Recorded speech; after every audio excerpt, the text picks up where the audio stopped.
Bem, boa tarde a todos.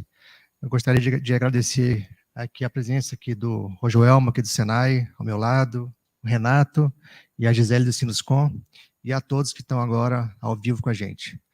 Eu vou falar um pouquinho da nossa agenda, né? Agora às 17 horas vamos ter a abertura, com a presença do presidente do Sinuscom Goiás, o senhor César Mortari, do Sinuscom DF, o senhor Dionísio Clavidianos, da Comunidade da Construção, o senhor Oswaldo Cascudo, e do Senai Goiás, o César Cunha.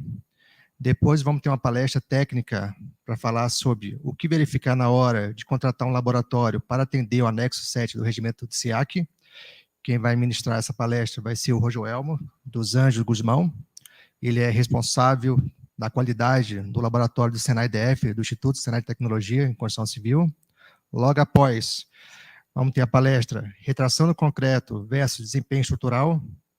E o palestrante vai ser o senhor Renato Salles Cortopazzi, do Sinuscom DF, diretor, né, da ADMAT. E, em seguida, a senhora Gisele Bandeira de Mello vai apresentar o projeto Indicadores do Concreto. Ela é gerente técnica do Sinuscom DF. Então, agora, para a abertura, gostaria de chamar o senhor César Mortari.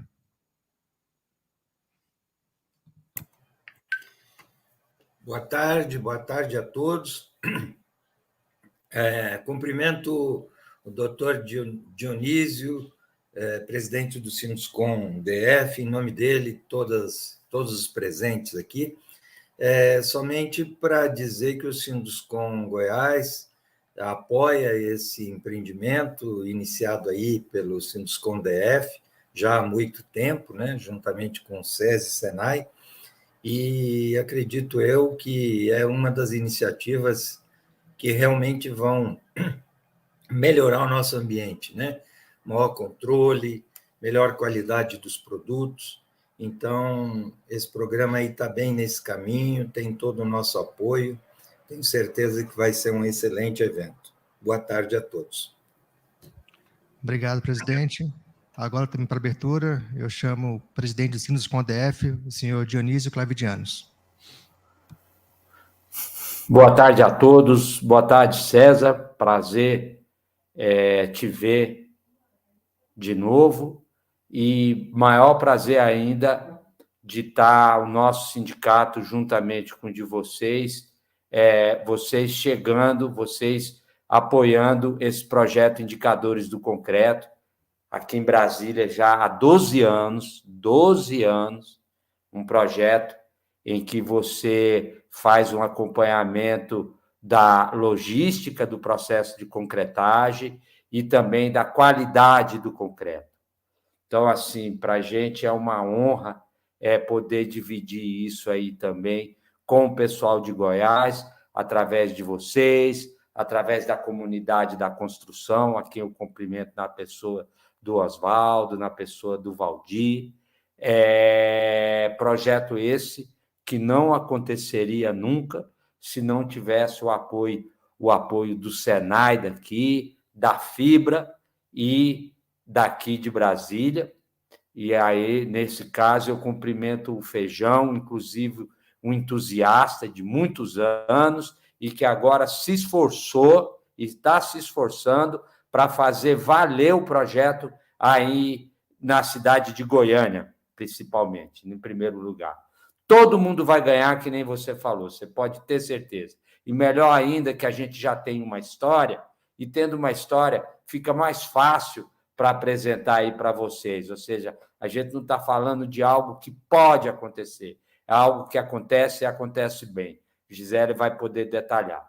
Por fim, eu cumprimento o Renato Cortopazzi, um técnico de sabedoria ímpar, um cara de temperamento maravilhoso, um cara muito preocupado com a qualidade do concreto e que se engajou, hoje é o cara que está à frente aí do projeto, aqui em Brasília, e a gente ganha muito com isso, porque Renato conhece muito da qualidade e está dando, viu, Sérgio? César, está dando uma pegada muito forte nessa coisa da qualidade. Vocês vão ver tudo isso daí adiante. Então, muito feliz por estar aqui agora e na maior expectativa para que hoje a gente já parece que tem 3 canteiros aí em Goiânia. E tenho certeza que rapidamente a gente vai ter a mesma quantidade que tem aqui em Brasília e vai todo mundo ganhar com esse benchmark. Bom trabalho aí para vocês. Obrigado, Dionísio. E agora, para a abertura, eu chamo o professor Dr. Oswaldo Cascudo, da Comunidade da Construção. Boa tarde a todos e a todas. Eu quero inicialmente enaltecer a iniciativa, o projeto extremamente importante dos indicadores de concreto, elogiando a dinâmica e a atividade dessas instituições tão importantes como o Senai, aqui o Instituto Senai e o Sinduscon-DF, que juntos aí com a participação da comunidade da construção e da próprio apoio da ABCP, vem conduzindo esse programa aí. Olha, eu, como participo da coordenação técnica do projeto Comunidade da Construção aqui em Goiânia há 20 anos, e milito nessa área do concreto, da tecnologia, do desempenho de estruturas de concreto, fico muito satisfeito em ver uma iniciativa como essa.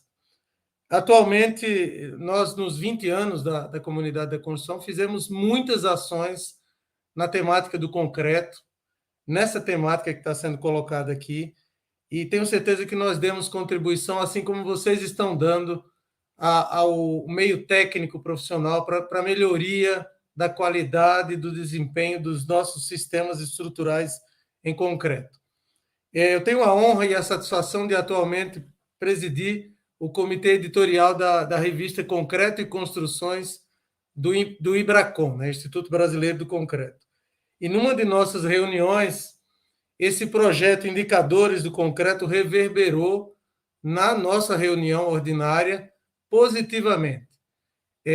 Como vocês sabem, o Congresso do IBRACON acontecerá esse ano em Brasília, e muito do que ocorre em Brasília, com as obras de Brasília, com a engenharia de Brasília, vai ser veiculado nesse evento.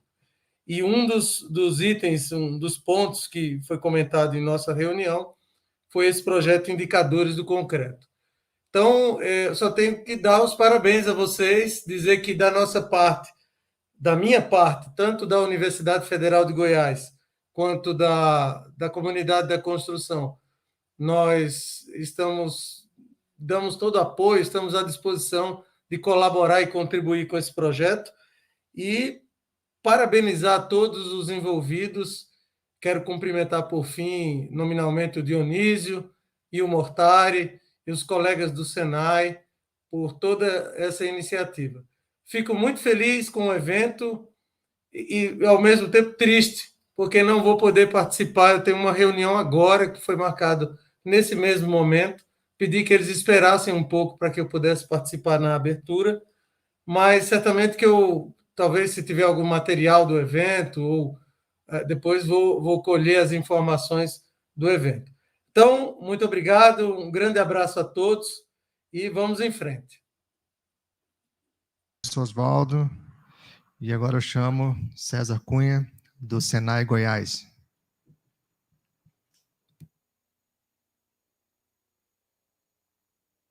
Bem, eu acho que o César está com algum problema, né? Não estou conseguindo ver a imagem dele. Então, depois eu chamo o César. Então, vamos dar prosseguimento, né, à nossa agenda. E eu gostaria de chamar aqui o Rojoelmo dos Anjos Guzmão. Ele é o responsável da qualidade do Instituto Senai de Tecnologia em Construção Civil, do Senai DF. E ele vai proferir a palestra O que verificar na hora de contratar um laboratório para atender o anexo 7 do regimento do SIAC. Rojoelmo. Obrigado, Marcelo. Bom, vamos primeiro, né, agradecer aqui o convite nos dado aqui por estar nesse momento. E vamos lá, vamos esclarecer, né, esse anexo que é tanto debatido, tanto falado aí por todos, e vamos fazer com que pequenas dúvidas sejam sanadas aqui nesse momento, beleza? Pode ir.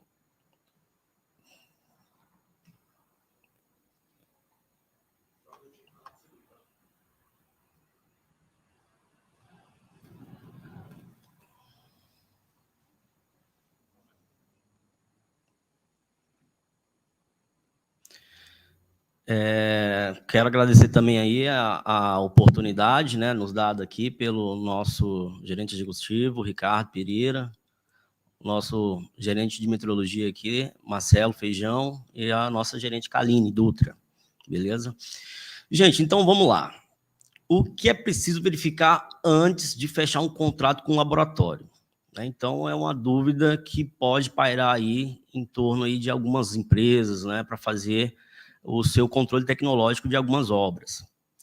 Então, primeiramente, a gente precisa falar um pouco do SIAC, né? O que é o SIAC? O SIAC é um sistema onde faz avaliação aí de algumas empresas que prestam serviço aí para a construção civil. Ela integra aí o nosso PBQPH, né? Então, ela tende aí uma importância grande para atuar nesse sistema de gestão aí dessas empresas, tá? Então, tudo parte, então, desse princípio. Dentro do regimento geral do SIAC, ela é formada por suas caracterizações e também por 7 anexos. Então, nessa última atualização, a gente tem aí, então, os anexos, né, que fala sobre regularização, fala sobre as referências, e o nosso foco, que é o anexo 7, que vai falar sobre os requisitos, né, para se ter, então, um laboratório. Então, mas para a gente ter, então, um laboratório, o que a gente precisa verificar? Está no anexo 7, que a gente vai falar agora. Esse anexo, ele aborda, então, 12 itens, né? Então, desde a confiabilidade do laboratório até os serviços de fornecimento externo. Então, a gente vai falar um a um aqui, né, de maneira bem objetiva aqui de cada item. Primeiro item aqui, confiabilidade, para que a obra, quando for contratar esse serviço laboratorial, ela verifique como que é a confiabilidade desse laboratório, se ela tem os signatários, né, pré-estabelecidos, se tem um sistema onde o escopo ele é protegido, ele é repassado apenas para a empresa que contratou esse serviço. Ela tem que verificar se o laboratório ele garanta a questão de acessibilidade desse laboratório, ele verifique se não há disseminação dessas informações para pessoas alheias. Tá? Então, essa confiabilidade é extremamente importante. O segundo item aqui é a organização. A gente precisa verificar também se o laboratório ele tem um organograma pré-definido, né? Se ela tem um gerente, um responsável técnico, se ela tem um supervisor, um responsável da qualidade, se ela tem um corpo técnico atuante. Então, essa organização também, ela predefine como que é o rosto, né, a cara desse laboratório. No terceiro aqui, o sistema de gestão, que é até considerado um dos mais importantes. É onde o laboratório ele tem uma implantação, né, do sistema de gestão de qualidade, se tem a documentação, as documentações, se essas documentações seguem um padrão, um endereçamento, um sistema onde fazem as atualizações, né? Se o laboratório possui os signatários. Então, isso tudo aí vai estar no sistema de gestão, né? Então, a definição de que cada função presente nesse corpo técnico. Então, vai estar lá no sistema de gestão implantado por esse laboratório. No próximo item aqui, que é o item de pessoal. Então, o item de pessoal é as pessoas que trabalham nesse laboratório. Então, é o pessoal necessário para que flua, para que os serviços caminhem. Então, é importante ver a capacidade do pessoal desse laboratório, se o laboratório promove treinamentos, se as pessoas são treinadas e qualificadas para fazer ou atuar em serviços de ensaios laboratoriais. Nesse quesito pessoal, né, a gente sabe que um laboratório capacitado é por conta dos seus funcionários, seus integrantes, que são capazes de executar tecnicamente todo o serviço laboratorial. Então, é importante que percebamos que o próprio equipe seja capacitada e treinada. No quinto aqui, acomodações, né, e condições ambientais. Bom, todo mundo se preocupa com a amostra que está sendo ensaiada, que está sendo enviada para o laboratório. Né? É de comum, porque você quer ter a certeza que essa amostra vai ter um resultado fiel, fidedigno. Então, o laboratório ele tem que demonstrar isso. Então, ele tem que mostrar para você que quer contratá-lo que ele tem um ambiente bom, um ambiente saudável para que os ensaios sejam executados. Se o ambiente ele tem uma temperatura exata, correta, que o maquinário, o equipamento, que o padrão, a norma exige, sistema de iluminação, sistema de espaçamento, sistema de acomodação das amostras, o cuidado em si, né, desse ambiente precisa ter. Se o laboratório tende a ter uma acomodação térmica, úmida, para que essas amostras sejam zeladas até o seu ensaio. Né? Então, isso é muito importante.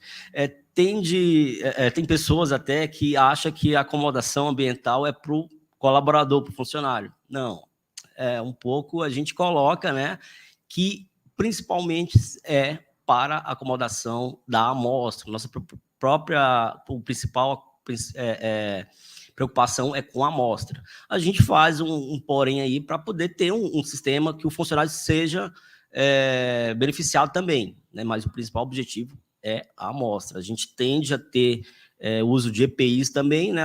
Essa item não fala muito disso, né? Mas cita, mas o principal item mesmo é a amostra, né? A nossa preocupação é a amostra.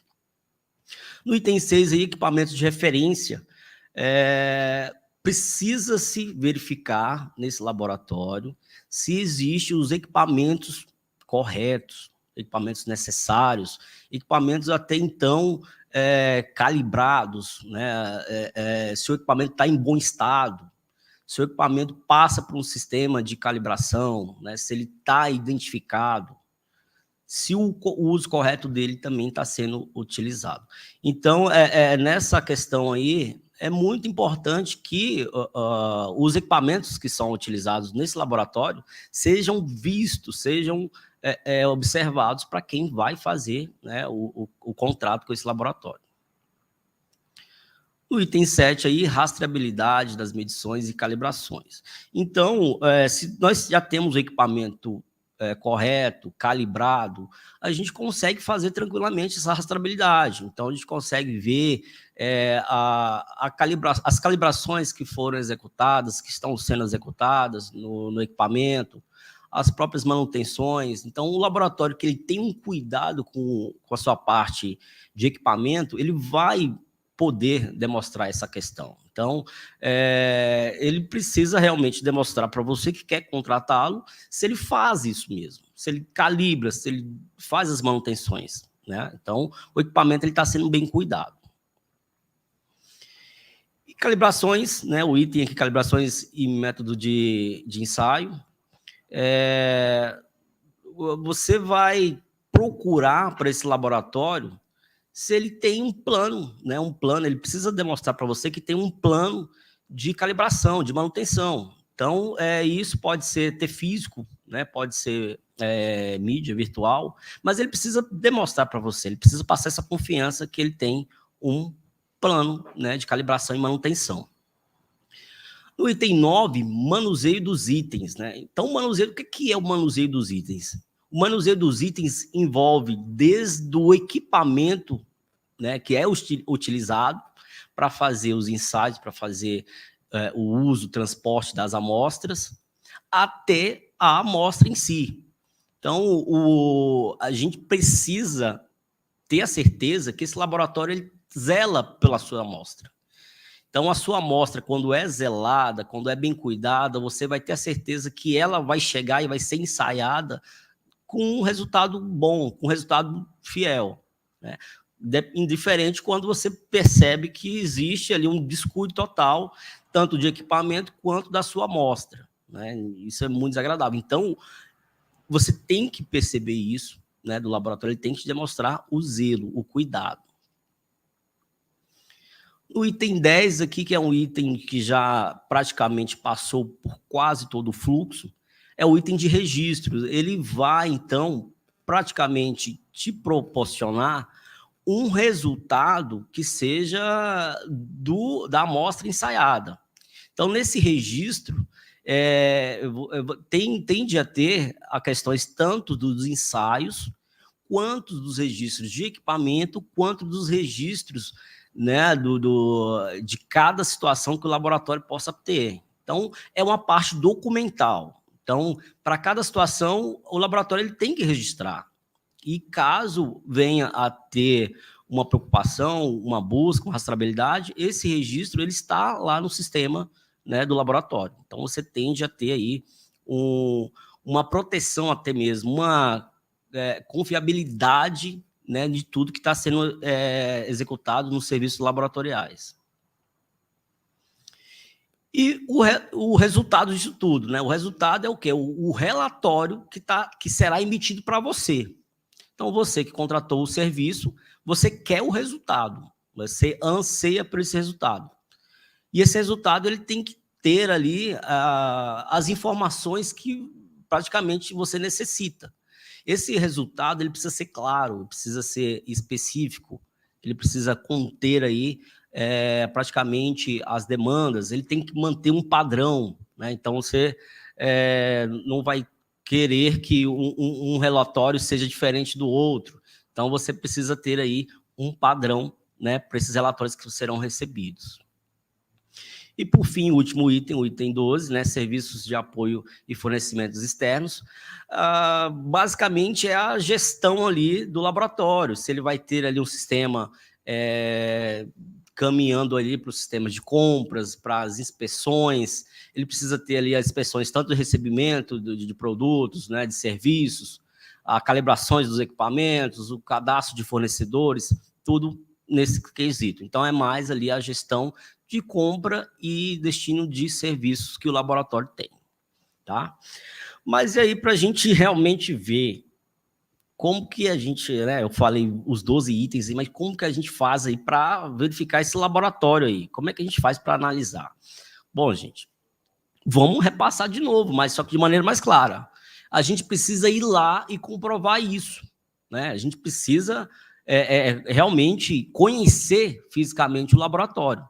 A gente precisa ver cada item dele, se o laboratório é confiável, né, se ele demonstra isso, se ele tem uma organização, um organograma, desde do diretor, o coordenador, até o assistente auxiliar, se ele tem um sistema de gestão, né, uma gestão de qualidade até, se ele pode demonstrar isso para você, se ele tem um pessoal treinado e capacitado para poder estar executando esses serviços laboratoriais. As acomodações, né, o ambiente é favorável para que aconteça esses ensaios. Equipamentos e materiais, como que estão os equipamentos, né? Como que está, se está sucateado, se está em bom estado. A rastreabilidade, como que é feita? Eu posso fazer rastreabilidade de calibrações, posso fazer rastreabilidade de manutenções. Como que está a calibração, o método de ensaio desse laboratório. O manuseio, como é que o pessoal desse laboratório manuseia esses itens, como é que eles cuidam dos seus equipamentos e principalmente da sua amostra. Como é que estão os registros, o pessoal faz registro de equipamento, faz registro de amostra. O relatório que vai chegar para você, peça um relatório, uma cópia, uma amostra de como que será esse relatório. Exija também informações para esse relatório, sugira, né? E o serviço de apoio é basicamente isso que você vai verificar do relatório lá da questão de serviços internos, né, de compra e venda e gerenciamento, né, desses serviços, tanto para produtos quanto para serviços de equipamento, né? Gente, e a gente tende a verificar também uma situação que é muito importante. Bom, em obras grandes, obras públicas, muitas vezes é até recomendado e exige isso que o laboratório seja com um laboratório com estados certificados. Porém, tem algumas obras pequenas que não exige tudo isso, né? Mas que esse laboratório ele precisa ter ou respeitar o anexo 7 desse regimento do SIAC, tá? E como é que faz, então, a qualificação desse laboratório? Bom, você, né, o responsável da obra, presidente, proprietário da obra ou da empresa, você pode preparar um seu colaborador ou contratar um colaborador que ele precisa ter um conhecimento, né, um treinamento da norma 17025, né? Ele precisa ter também uma certa experiência em laboratorial ou experiência em gestão de laboratórios, tá? Então, essa pessoa, ela tem total capacidade de ir nesse laboratório que você almeja contratar ou quer pesquisar para fazer a qualificação desse laboratório. A partir daí, né, fazendo essa qualificação, você tende a ter aí um aval, se sim ou se não, para se contratar esse laboratório, ok? Bom, agradeço a oportunidade, né? Está aqui meu contato, né? Muito obrigado. Volto a palavra aqui com o Marcelo. Bem, boa tarde, Olá, obrigado, Rojoelma, pela palestra. Tem algumas perguntas aqui no chat e a gente vai deixar para responder no final do evento, tá? Queria fazer um complemento, Rojoelma, em relação a isso aí, que é assim, você tem uma obra, né? Se você contratar um laboratório acreditado, você não precisa cumprir com o anexo 7, porque ele já é acreditado e já cumpre com isso. Ou então em fase de acreditação. Agora, se esse laboratório não é acreditado, a tendência é você, né, fazer essa qualificação do seu fornecedor. Só um complementozinho, só para a gente fechar esse assunto. Exatamente, Marcelo, bem colocado.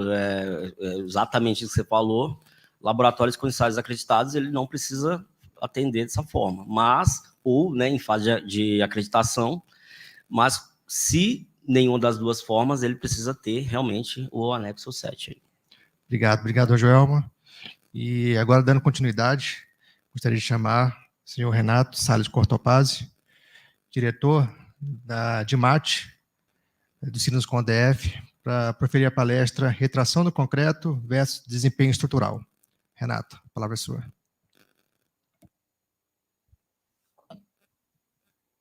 Obrigado, uma boa tarde a todos.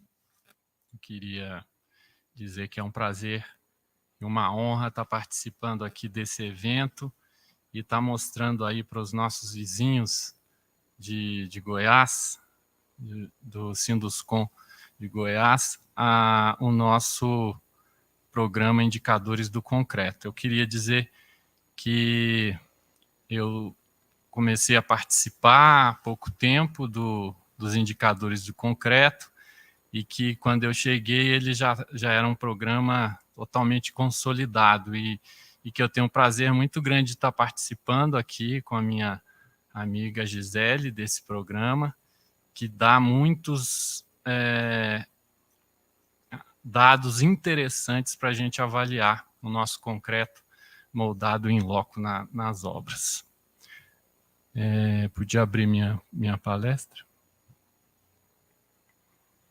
Agradecer ao Senai e o Sinduscom por estar propiciando, né, essa oportunidade da gente poder fazer essa avaliação, que é os indicadores do concreto.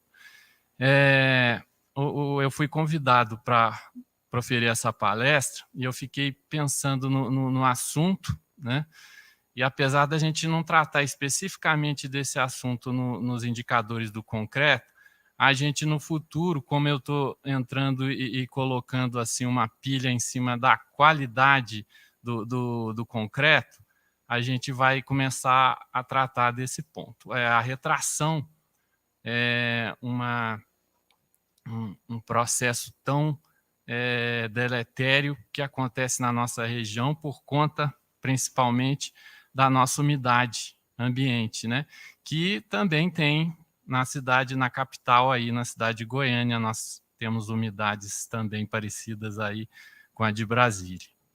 E isso é um problema bem grande aqui para a gente, e eu milito nessa área de recuperação e reforço estrutural, e eu diria para vocês que depois do FCK, problema de FCK abaixo do do recomendado pelo projeto, a retração do concreto é o que tem mais incidência de reforço e recuperação de estrutura.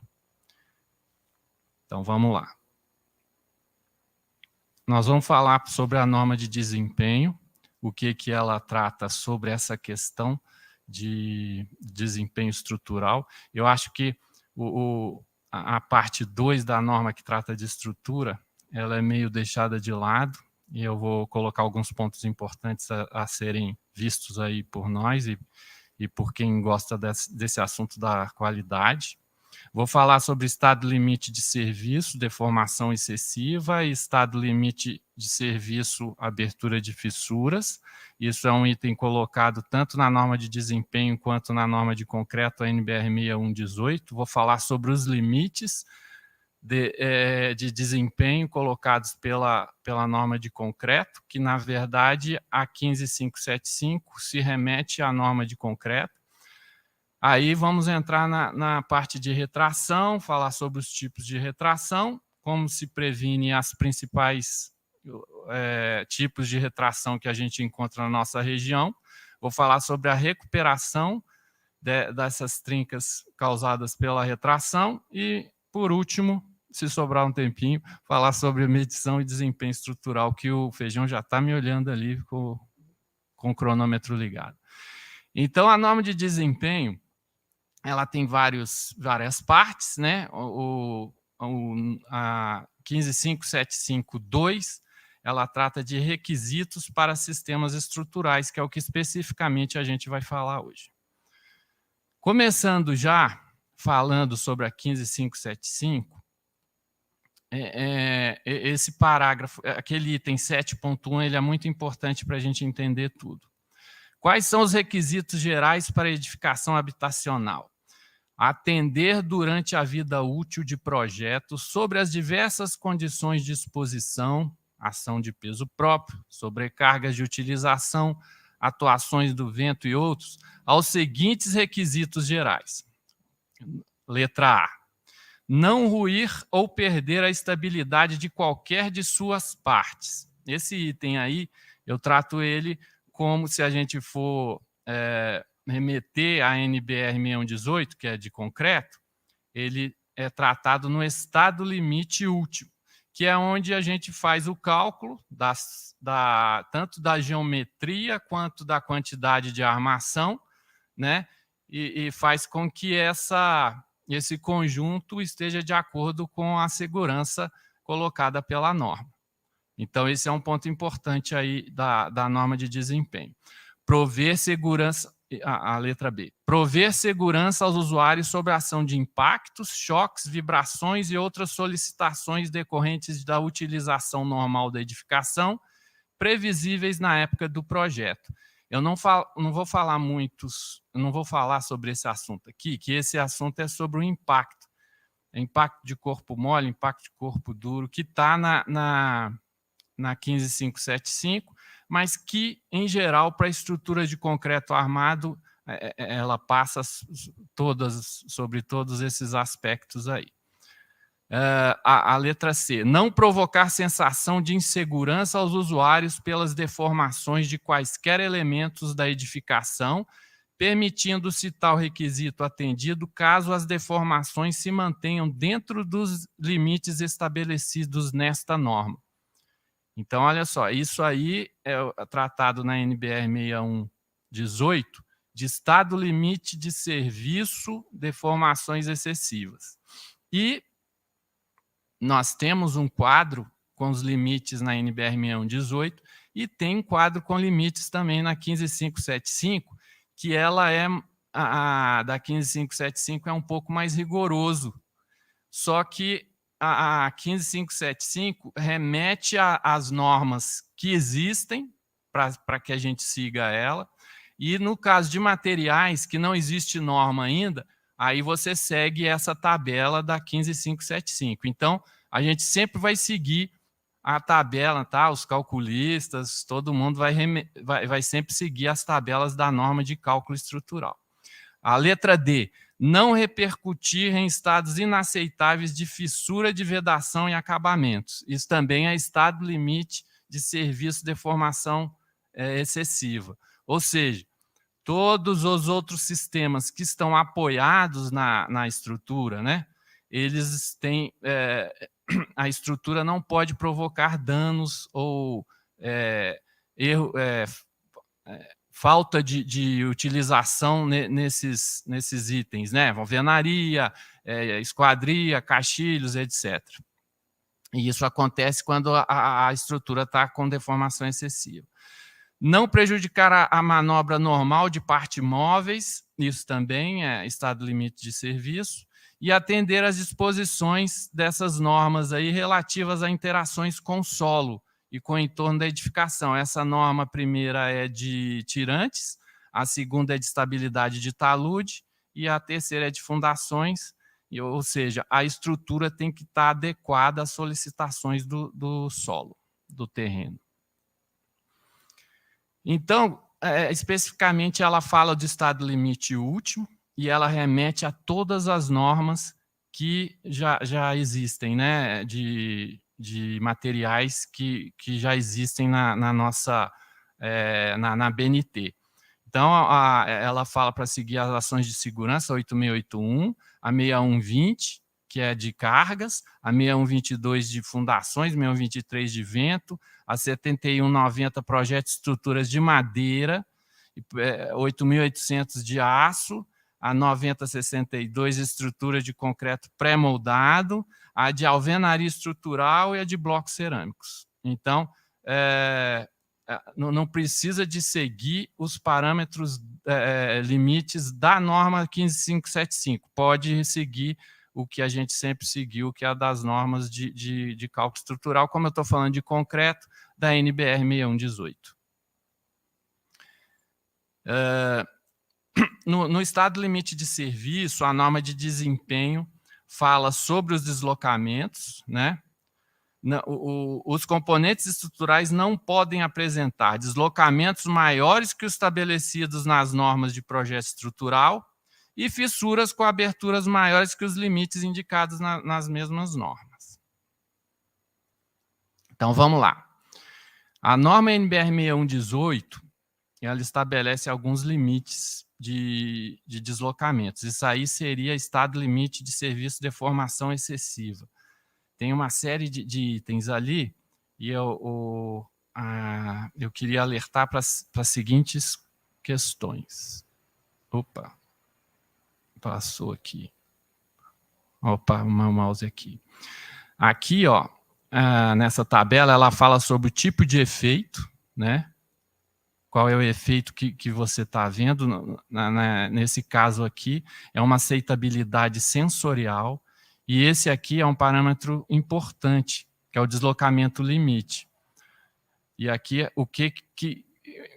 qual é o deslocamento a considerar? Esse deslocamento aqui, nesse caso, é o deslocamento total da estrutura, e o limite dela é L para 250. Por exemplo, se eu tiver uma viga com um vão de 5 metros, se eu pegar 500 e dividir por 250, eu tenho 2 centímetros. Então, eu posso deslocar, eu posso ter um deslocamento máximo, uma flecha, de 2 centímetros nessa viga. E o carregamento é uma hipótese de cálculo que a gente fala, que é quase permanente, mas isso aí é o que a gente chama de flecha no infinito, a deformação no infinito, ou então a flecha diferida. Você entra com cálculos de fluência, do concreto e tudo. Então, no final, a tua peça lá pode deformar ele para 250, para que sensorialmente o usuário chegue e não fale assim, puxa, está parecendo que essa viga, que essa laje vai cair. Está deformando demais. Então, isso é uma aceitação sensorial. E também tem aceitação devido a vibrações sentidas. Às vezes a gente passa numa estrutura e está vibrando muito. E aí é o L para 350. E esse aqui seria a deformação permitida só para a carga da parede, que é L para 500 ou 1 centímetro. A durabilidade, ele fala também, conservar, isso é na NBR 15575, conservar a segurança, estabilidade e aptidão em serviço durante o período correspondente à sua vida útil. E aí, qual que é a vida útil? Isso aí já é na 15575.1. A gente tem que adotar aí. A vida útil de projeto é de mais de 50 anos é o mínimo, né? Isso na norma de desempenho. E como é que a NBR 6118 trata da durabilidade? Ela bota a classe de agressividade ambiental que você está trabalhando. Aqui em Goiânia, os calculistas consideram a classe de agressividade 2. A classe de agressividade 2, por exemplo, ali no concreto armado, eu tenho um fator água-cimento menor do que 0,60 e um concreto 25 MPa no mínimo. Isso aí a gente está tratando de durabilidade. E também, no estado limite de serviço, abertura de fissuras, para a classe de agressividade 2, nós temos ali uma abertura de fissura de, no máximo, 0,3 milímetros. No caso disso aí, a gente usa uma combinação frequente para o cálculo estrutural. Vamos falar sobre a retração, que a gente calcula as peças estruturais utilizando uma inércia equivalente. A NBR 6118 pede para ser feito assim, que nada mais é esse Branson aí, ele ensaiou várias peças estruturais, várias vigas, e ele percebeu que a inércia, depois de fissurada, ocorre uma perda da inércia da peça. E aí a gente calcula com essa formulação desenvolvida pelo Branson. Mas e quando você tem uma peça que está toda fissurada por retração, que é o que acontece muito aqui em Brasília? Será que a nossa deformada vai ser a mesma? Não vai, né? E isso vai gerar, né, problemas de deformação excessiva e durabilidade. Essa foto aí é de uma laje de uma garagem de um shopping conhecido aqui de Brasília, que foi concretado, e depois teve que ser feito a recuperação das fissuras. Nós temos vários tipos de retração, tá? A retração no concreto fresco e a retração no concreto endurecido. A do concreto fresco, assentamento plástico e a retração plástica, a gente consegue abrandar, e essas 3 primeiras, no concreto endurecido, aqui a retração por secagem é as que mais acontece. A retração química ou autógena é mais em concreto de alto desempenho. A retração por carbonatação também acontece, mas também com menor... a retração é menor do que aquelas outras que a gente falou, e a retração térmica, que também acontece muito, mas eu não vou tratar aqui. O assentamento plástico é exatamente a sedimentação do concreto. Quando ele está com traço assim, com empacotamento não adequado ou com falta de argamassa, existe uma sedimentação do concreto, e a armadura mais próxima é um empecilho para essa peça deformada do concreto, e acontece uma fissura. Essas fissuras dão normalmente na parte superior de laje, superior de viga, e às vezes até em pilar, que é mais problemático, né?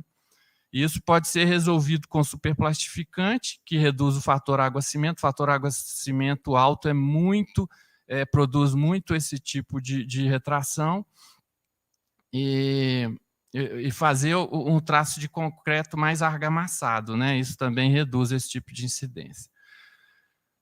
A retração plástica, nós temos... só falta 5 minutos para mim, eu estou na metade da palestra, mas vamos lá, eu vou fazer mais rápido. Nós temos na retração plástica, que que a gente consegue bastante prevenir, né? A retração quando o concreto ainda está plástico, né? A gente quando a umidade está muito baixa aqui em Brasília, às vezes você começa a concretar uma laje, quando você termina e vai começar a jogar água para curar, já está trincado, já trincou a laje. Isso é por retração plástica. Como nosso vento, nossa umidade é muito seca e o vento é seco, a barreira de vento é muito importante e o controle da umidade. A gente tem feito aspersão com VAP, né, de água, para alterar o microclima e aumentar essa umidade. E a gente adota 50% de umidade como uma boa umidade para ser concretada. É muito difícil concretar e não ter fissura de retração plástica e outros tipos de retração, se você não fizer um controle de umidade com essa umidade de 20%, 15% que às vezes tem em Brasília. O controle da temperatura do concreto é importante. Quanto mais alto a temperatura, maior a possibilidade da retração. A temperatura ambiente, a hora do dia, por exemplo, aí que vocês estão vendo a gente está concretando aí de madrugada, 6 da manhã, para que a incidência solar não provoque, né, retração plástica. O uso de aditivos superplastificantes, eu já falei que reduz a fator água-cimento, exudação e melhora a coesão. E uma outra coisa importante são as juntas de concretagem. Quando a extensão da laje é muito grande, eu prefiro fazer uma junta de concretagem e tratar essa junta depois do que você fazer o concreto dela todo, que com certeza vai fissurar. Aí está a medição, a foto da medição da temperatura e uma foto da medição da umidade.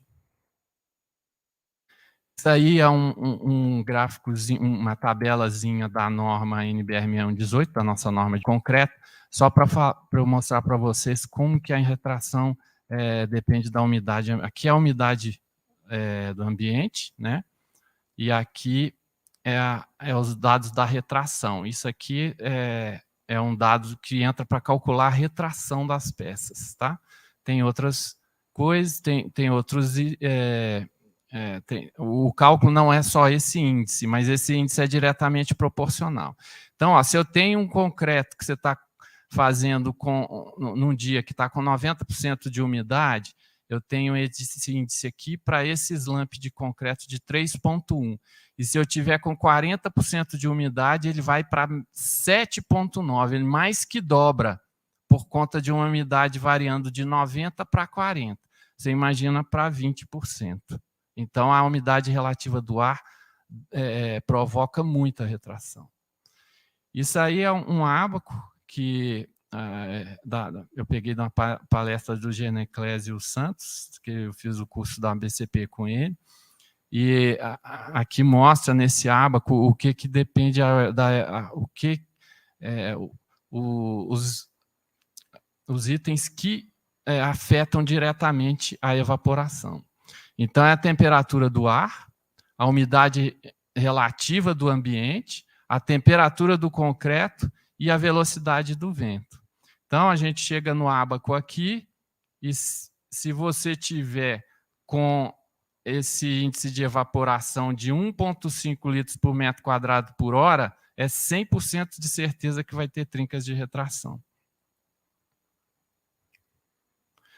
Como é que a gente faz a prevenção da retração por secagem? Com a cura adequada, e a melhor cura que a gente já tem feito aqui é cura com lâmina d'água. Isso aí, fotoembalagem de supressão. A gente fez uma lâmina d'água, porque não pode ter trinca, né, em estruturas estanques. E tem também aspersão de água, né?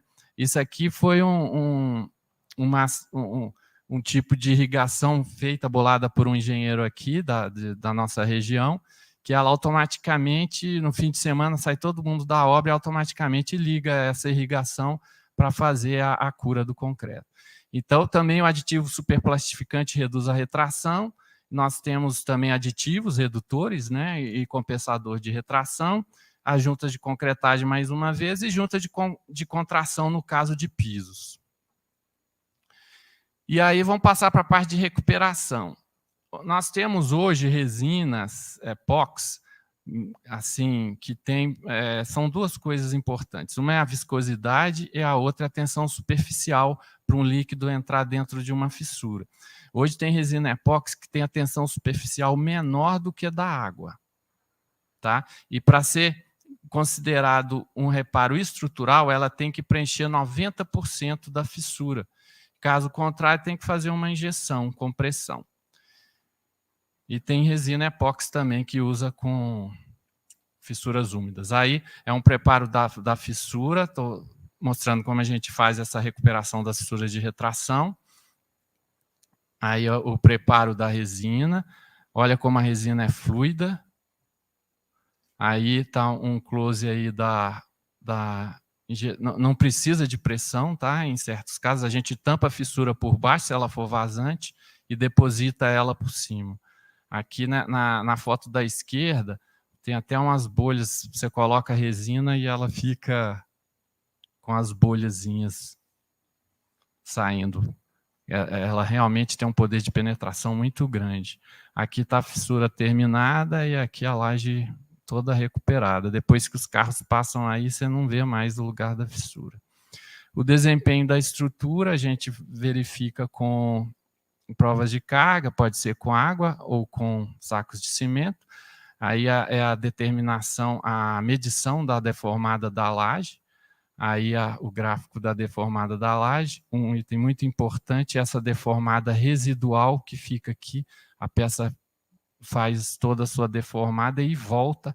Essa deformada residual, dividido pela deformação total, é um item de desempenho da sua peça estrutural. Isso aí é uma flecha de uma laje, tá? E toda ela medida na prova de carga. E aí você confere com o seu projeto. Aí, fazendo uma medição nesse lugar aqui, uma medição de uma fissura, que tem uma viga passando, não dá para ver, é uma fissura no negativo, e a gente faz a medição da fissura. Essa é a medição da fissura, ó. A fissura com o carregamento todo da laje, que era 300 kg por centímetro por metro quadrado, ela chegou a quase 0,8 milímetros aqui. Aqui, só para a gente falar que a gente precisa de medir, os softwares de cálculo não são a realidade, tá? O TQS, o Ebérico, esse PCAD não é a realidade. Às vezes a gente mede e não bate com o cálculo. Então, é importante a gente medir. Tá? Essa figura aí é a gente medindo um ensaio de uma viga reforçada com fibra de carbono, e foi uma pesquisa que a gente fez em parceria com a Universidade de Brasília. Então, é importante a gente medir e é muito fácil de medir, não só com provas de carga, gente. Só com o peso próprio da estrutura, você marca com nível laser, marca a peça, tira o escoramento e mede, e com isso passa para o calculista ver se está batendo com os cálculos. Obrigado. Aí, agradecendo mais uma vez ao Sinduscom e ao Senai. Obrigado, Renato. Realmente esse tema é importantíssimo aqui para a noite, nossa região. A gente sabe que nós temos vários problemas de retração e é importante realmente conhecer, né, esse mecanismo para que você possa cuidar disso, né? Então, obrigado aí pela palestra. Antes da próxima palestra, só gostaria de responder aqui 2 perguntinhas, tá? E também um esclarecimento, né? O Lídio Bandeira de Melo, que é da CEBIC, faz parte do grupo de trabalho do SIAC PBQPH, falou que, de acordo com o regimento do SIAC, qualificar os laboratórios segundo o anexo 7 é uma opção que foi sugerida e não uma obrigação. Obrigado, Lídio, pela sua participação aqui no chat. Uma outra pergunta também do Tiago Nardoni. Para a certificação PBQPH, é necessário RT referente ao rompimento dos corpos de prova de concreto? Eu posso falar o seguinte, qualquer serviço de engenharia você tem que fazer RT, né? Então, tem que ser feito a RT desse serviço de rompimento de concreto, independente do PBQPH, tá bom? Então, dando prosseguimento, Gostaria de chamar a Gisele Bandeira de Mello. Ela é gerente técnica do Sinoscom DF e vai proferir a palestra Projetos Indicadores do Concreto. Gisele, obrigado. Obrigada, Marcelo. Boa noite para todo mundo. Eu quero dizer que eu estou muito feliz de estar aqui hoje.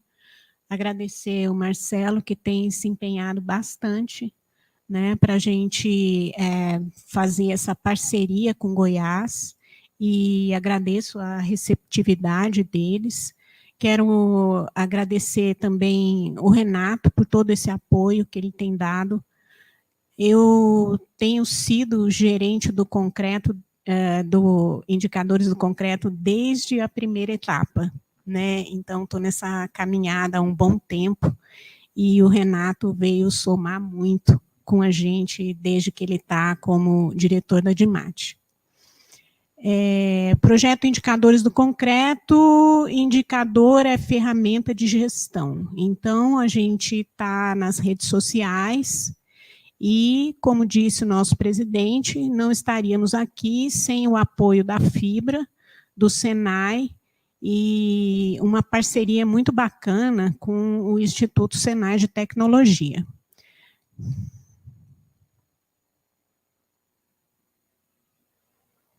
Uai. Não. Não foi. Tá. Não sei.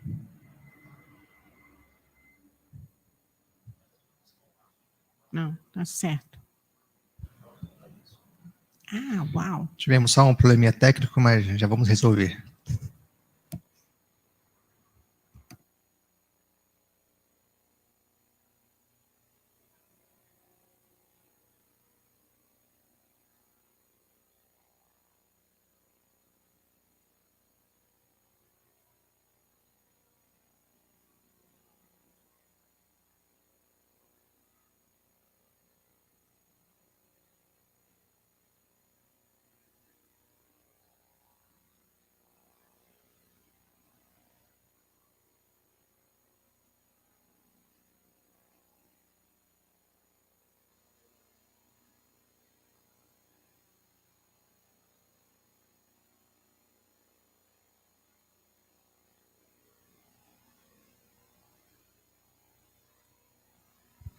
Obrigada. Tá, sobre o projeto. Então, o projeto é uma iniciativa da DIMAT, do Sinduscom, uma pesquisa que mapeia a logística do fornecimento e a qualidade do concreto, usinado no DF, e disponibiliza os indicadores obtidos para consulta pública e gratuita. Nós temos um site onde todos os nossos passos estão disponibilizados lá, no projetoconcreto.org.br. Não? Ué. Ai, gente.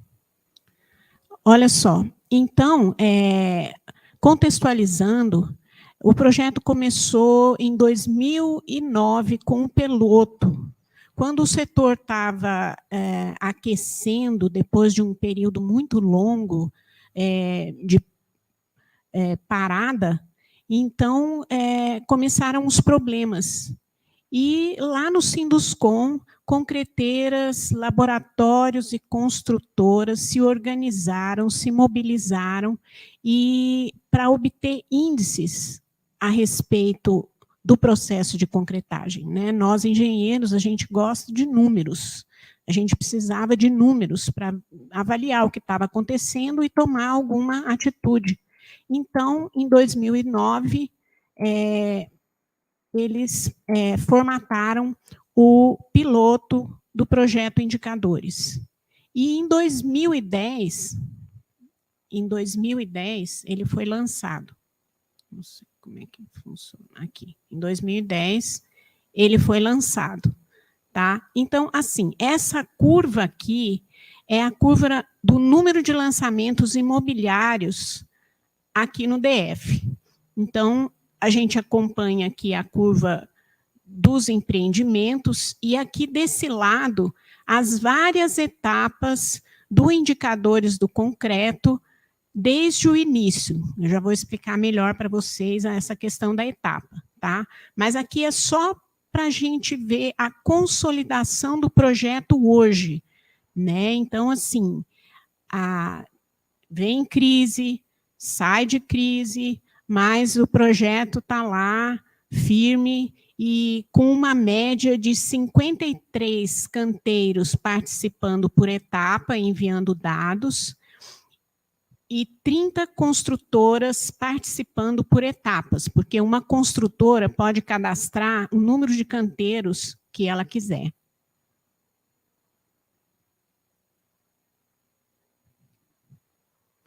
Objetivos do projeto: manter e implementar a base de dados existente, auxiliar obras na gestão do processo de concretagem, porque indicador é ferramenta de gestão, utilizar a network em ações relativas ao processo de concretagem e temas afeitos, e disseminar a cultura de que indicadores são ferramenta de gestão. Então, assim, só uma observação. Hoje, 2022, todo mundo, né, sabe que indicador é necessário e é essencial a gestão, porque ele avalia o desempenho. Mas, quando a gente começou, não era bem assim, era meio complicado, às vezes as pessoas não entendiam isso. Que bom que mudou, né? E as etapas, só para vocês saberem, funciona assim. Então, olha só, projeto piloto, 2009, aí a primeira etapa começou em seguida, julho de 2010. Então, sempre a etapa vai de julho de um ano até junho do próximo ano. Então, aqui nós temos 12 etapas. A 12ª etapa acabou agora em junho de 2022.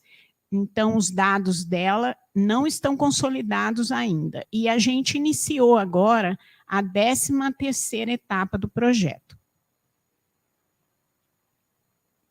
Aqui a gente tem um gráfico da participação das construtoras. Como que elas participam? Elas participam enviando 2 formulários mensais para a gente. Um relativo a dados de programação de concreto e outro relativo a dados de análise tecnológica. Esse de análise tecnológica, a gente considera, dentre outras, o ensaio o ensaio aos 28 dias, ensaio de compressão. Então, tem esse delay. Então, num mês, elas entregam o relatório de programação com a análise tecnológica do mês anterior e assim vai.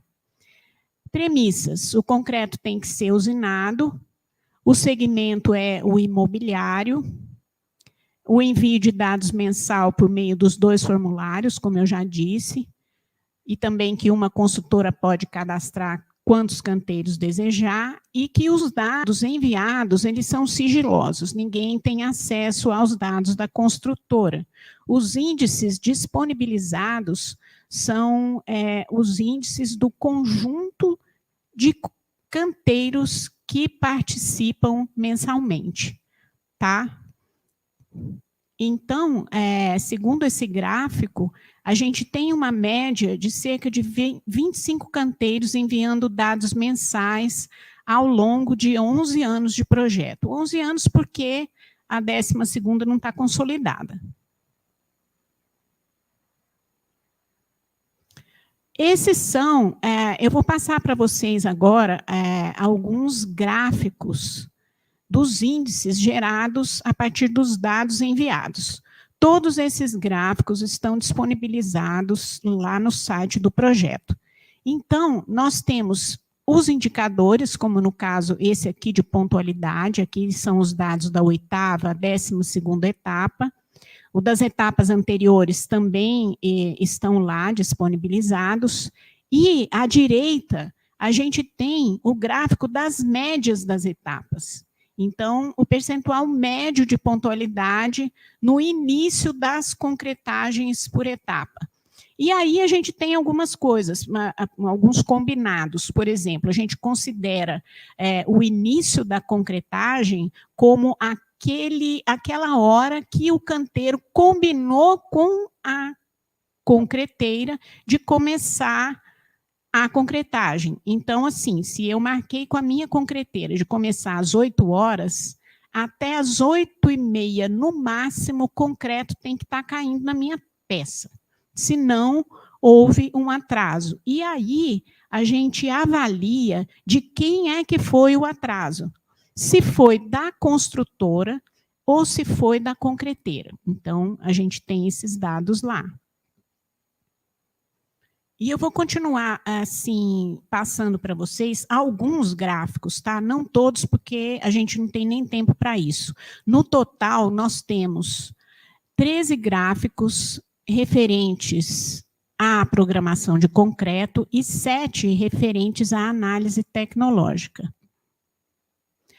Nem todos os gráficos, nem todos os indicadores são colocados em gráficos, mas no final de cada etapa, e às vezes no final de cada 2 etapas, a gente elabora um relatório detalhado do que foi aquelas 12 etapas e ainda contextualizando com as etapas anteriores. E lá, então, a gente fala desses indicadores que a gente não tem o gráfico.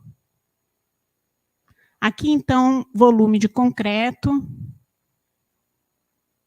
vazão de concreto, e a gente vê isso uma coisa assim bem irregular ao longo dos 12 anos, e é bacana a gente ter o gráfico das médias, porque isso dá um panorama geral do que é o processo de concretagem no DF ao longo desses 12 anos.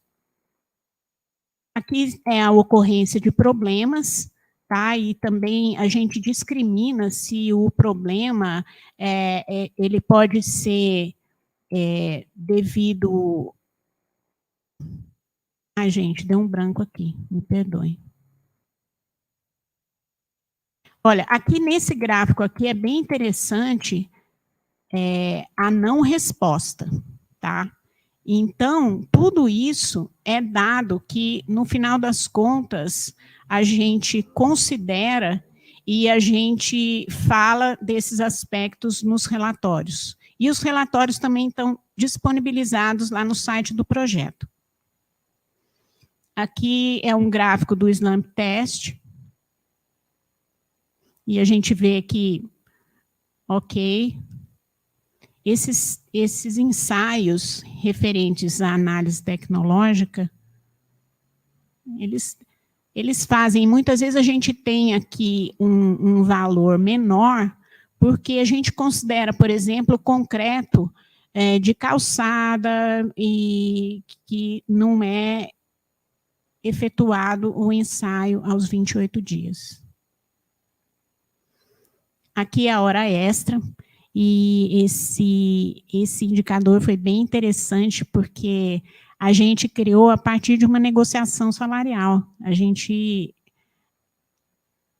teve essa ideia de criar esse gráfico de hora extra. Eu acho bem bacana. E é interessante a gente notar que lá na sexta-feira, né, é a maior ocorrência de hora extra, pelo menos aqui no DF. Outra, hora extra e pontualidade, esse foi você, né, Renato, que deu essa ideia. Então, a gente vê aqui que, nesse gráfico, que concretagens que iniciaram no horário programado e concretagens que iniciaram com um atraso. Olha a quantidade de hora extra. E aqui a gente tem dado da 11ª e da 12ª.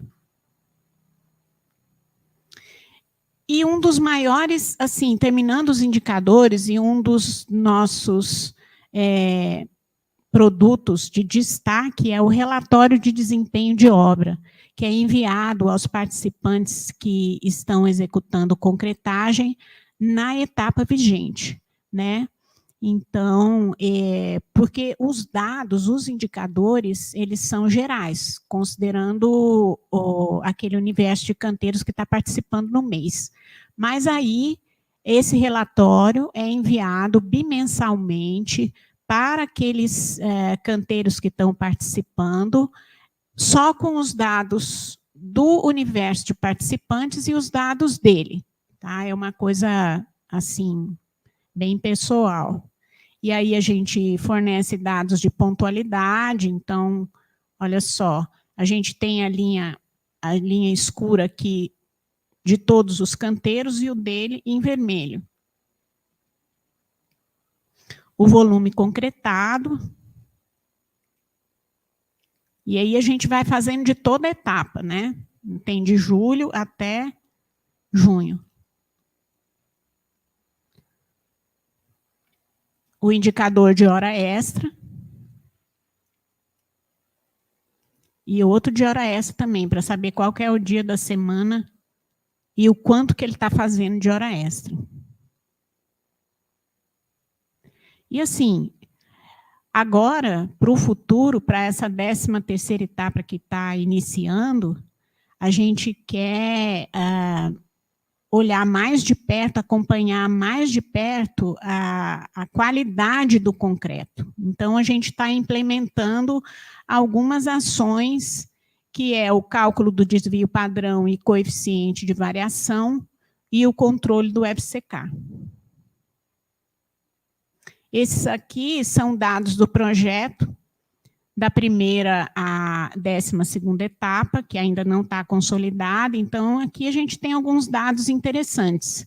Temos um total de 395 canteiros cadastrados em todas as etapas, 170.069 caminhões betoneiras recebidos nas obras, 1.479.209 metros cúbicos de volume concretado, acompanhado, uma média de 30 construtoras participando por etapa, nas 12 etapas, e 153.445 caminhões betoneira com o CP moldado.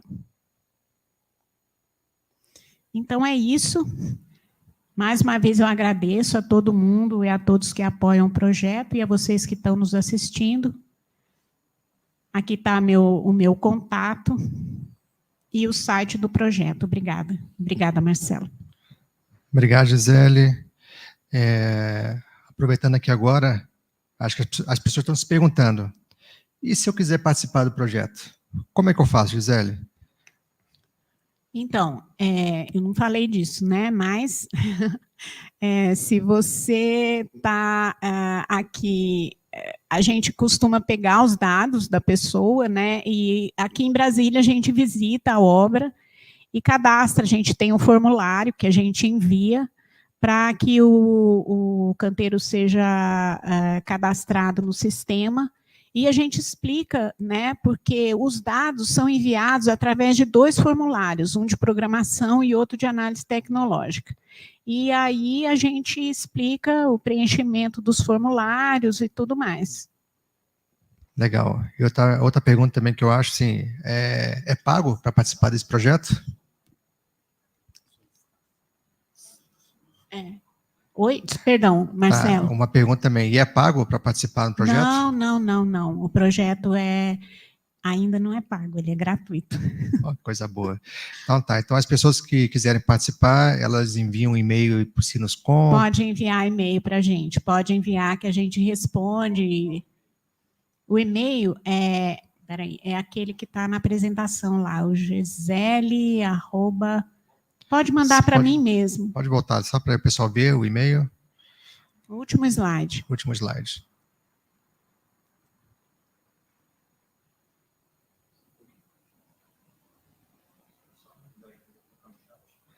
A gente vai colocar aqui o último slide para que vocês possam anotar o e-mail.